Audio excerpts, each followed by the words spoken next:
Nous allons résoudre un exercice sur les ondes progressives.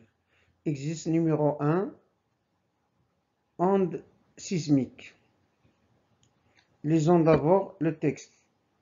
Lors d'un séisme, la Terre est mise en mouvement par des ondes de différentes natures qui occasionnent des secousses plus ou moins violentes et destructives en surface. On distingue les ondes P, appelées aussi ondes primaires, les plus rapides se propagent dans les solides et les liquides. Par contre, les ondes secondaires sont moins rapides, ne se propagent que dans les solides. L'enregistrement de ces ondes par des sismographes à la surface de la Terre permet de déterminer l'épicentre du séisme, lieu de naissance de perturbations. Les schémas A et B modélisent la progression des ondes sismiques dans une couche terrestre. Les ondes P sont aussi appelées ondes de compression, sont des ondes longitudinales.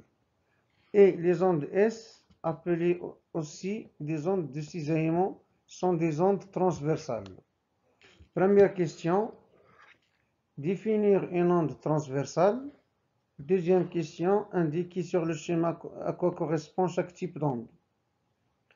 Nous allons répondre d'abord à la première question, c'est une question de cours.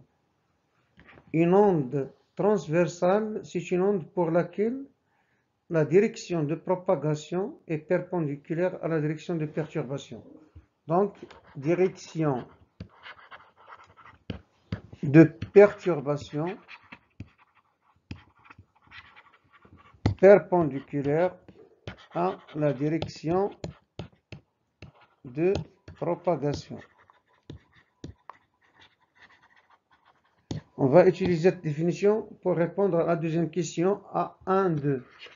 Indiquer sur le schéma ou bien faire correspondre pour chaque schéma, s'agit-il d'une onde S ou P, c'est-à-dire transversale ou longitudinale, sachant que l'onde P c'est longitudinale. Attention ici, l'onde P c'est longitudinale. Donc qu'est-ce qu'on va voir? Dans les deux schémas, ça, la flèche indique le sens ou la direction de propagation. Et on peut lire ici la direction de perturbation. Ici, la perturbation et perturbation. C'est dans le même sens que la direction ou le sens de propagation. C'est-à-dire pour le schéma A, l'onde est longitudinale. Donc le schéma A, ça correspond donc à P, l'onde P, parce que onde P. Donc automatiquement, le schéma B, ça va correspondre à l'onde S, puisque la direction de perturbation ici, c'est verticale. La perturbation. Donc, il y a ici un angle droit. La direction de perturbation est perpendiculaire à la direction de propagation. On va voir la question suivante. Un séisme s'est produit à San Francisco, en Californie, en 1989. Le document ci-dessus présente le sismographe obtenu lors du séisme à la station Eureka. Faire attention, par exemple, ici c'est San Francisco, ici c'est Eureka. D'abord, le sismographe obtenu, vous voyez ici un axe de temps en secondes. Cela veut dire qu'on a représenté ici les élongations YM de T. YM c'est à Eureka. Le sismographe a été enregistré à Eureka, station sismique située au nord de la Californie.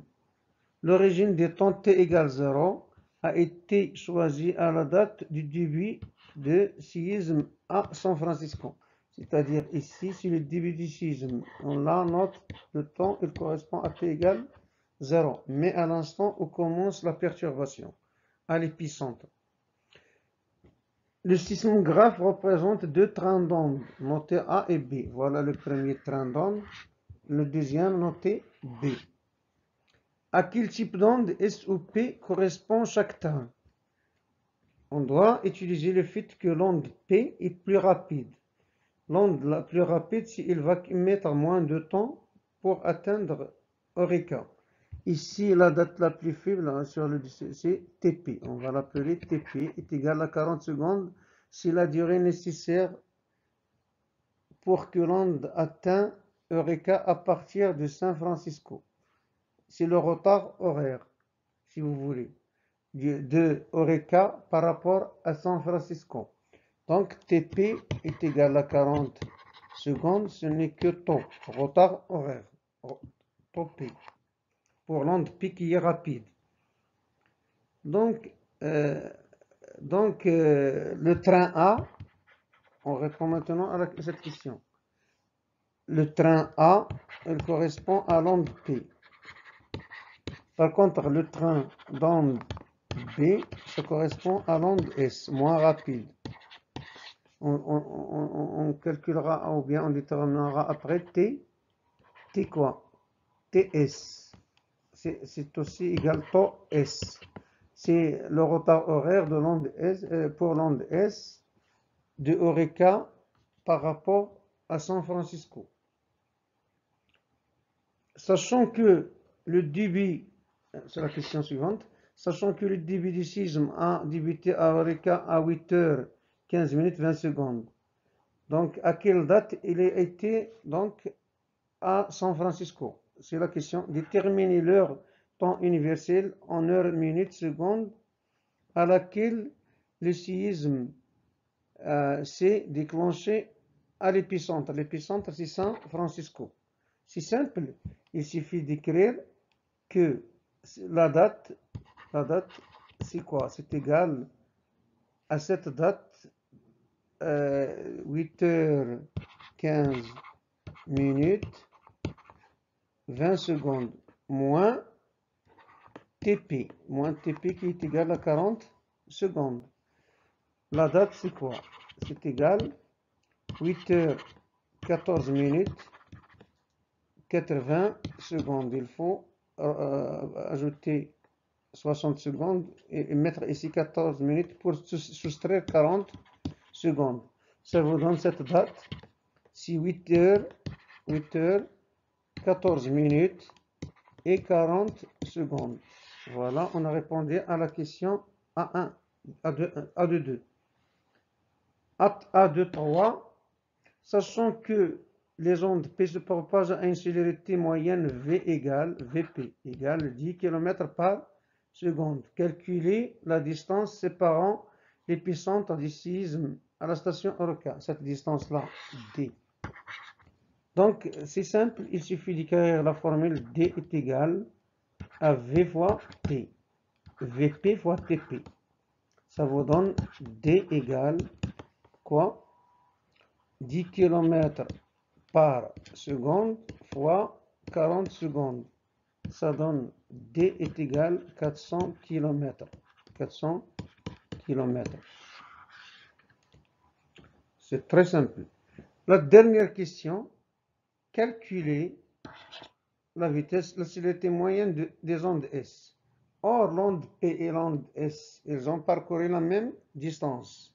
Mais l'onde S, avec un retard, temps S est égal à peu près 65 secondes ou 67 secondes. Donc, pour répondre à cette question, je vais répondre ici. Je vais écrire VS égale à quoi? D sur TS est égal à 400 km sur 65 secondes. Ça vous donne VS égale 6,1 km par seconde ou km seconde moins 1. Et voilà, on a répondu facilement à l'exercice. Au revoir à l'exercice numéro 2.